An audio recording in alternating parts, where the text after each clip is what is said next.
In Act 1 of Cyberpunk 2077 you can actually grab some of the best gear in the whole game, but the catch is, it's all super easy to miss permanently.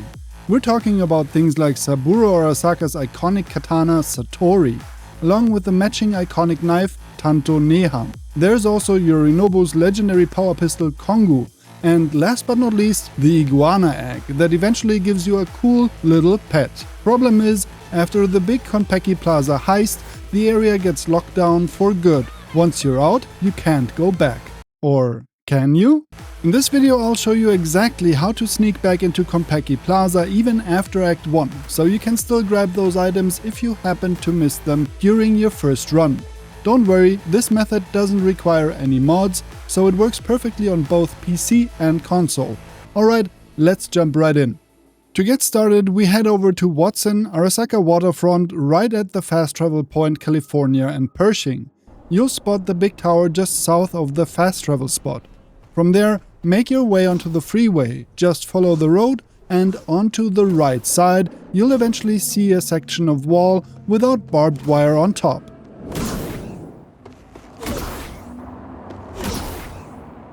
But we can't just hop over the wall like that. We'll need a car, so go ahead and call in your ride. Your starter car works just fine. No worries, it's more than enough to get the job done. Just park it right up against the wall, and with a double jump, you'll easily make it over and head toward the Konpeki Plaza entrance.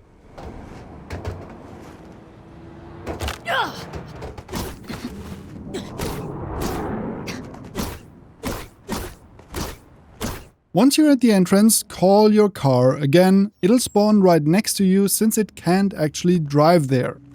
Now, here's the tricky part. Get in the car and try to angle it as close as possible to the door, but in a way that still lets you get out on the left side, the driver's side. That's the key. You need to find just the right angle, so your character exits on the left and not the right. That's the whole trick to making this work, and yeah, it can be a bit finicky. You can see it here in the background too. I'll let the footage run sped up a bit.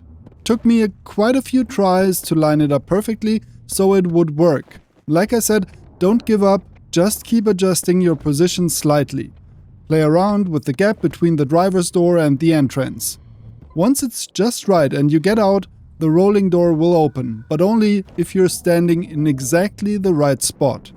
Don't get discouraged, it honestly took me a good 5 minutes to get it just right, standing in the exact spot where the door finally opened. Now, for those of you running a Cyberdeck, unlike me, I'm running a Sandevistan build and can't use quick hacks, there's actually a much easier method. If you've got a Cyberdeck equipped, just unlock the perk in the skill tree that lets you hack vehicles. That makes things way simpler. So if you've got that perk, here's what you do. Park your car with the front facing the door, hop out and walk in front of the door yourself, and then hack the car to floor it. The car will roll forward and basically push you into the door. Boom, it opens. Way faster and way less frustrating.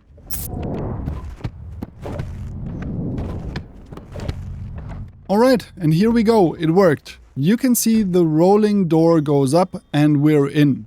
Easy peasy, first try.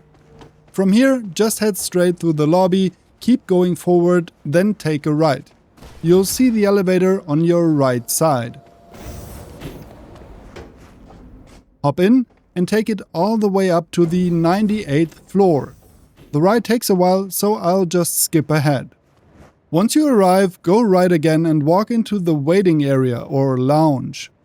Look up and you'll notice one of the skylights near the lamp is missing. Just jump up onto the lamp and then through it.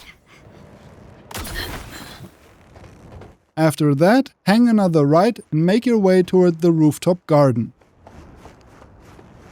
Once you're there, you'll find a hatch you can open and use as a step. Just open it, jump onto the balustrade, and then up onto the hatch. And from there, climb onto the rooftop above the garden. Now we need to go higher, but as you'll see, it's super bright, almost blinding. Here's a quick trick. Just skip time forward until after sunset. Once it's nighttime, Visibility improves a lot and you can actually see where you're going.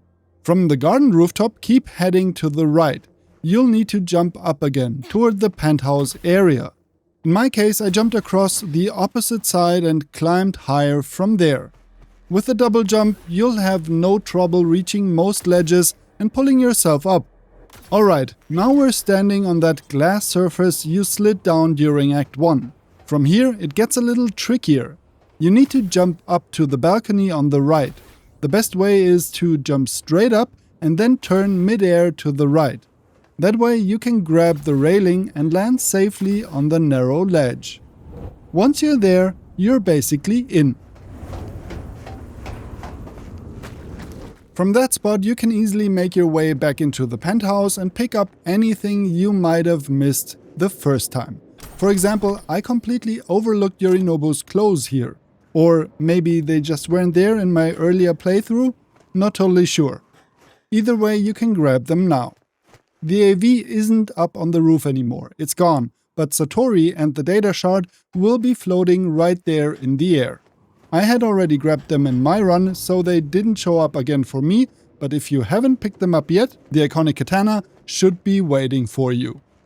You can also scoop up the Iguana Egg if you skipped it earlier like I did. No worries, you can still grab it now. And of course, if you didn't take Yorinobu's iconic pistol Kongou, it's still here too, on the right nightstand next to his bed. And don't forget to check on Saburo Arasaka's body if you missed Nehan, the iconic Tanto knife. You can still pick that up too. Heading back down is actually super simple, pretty much exactly like in the mission. Just walk back onto the sloped glass surface, drop down and then retrace your steps the same way you came up. First, drop onto the rooftop, then go right to the garden, and from there use that little hatch platform we opened earlier. That's why we did that in the first place. Makes both climbing up and getting back down way easier.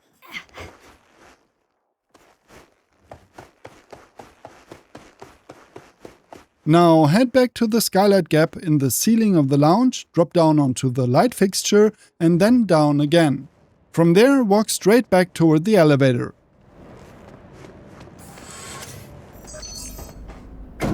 Take the elevator back down to the lobby and then exit to the outside area just like before.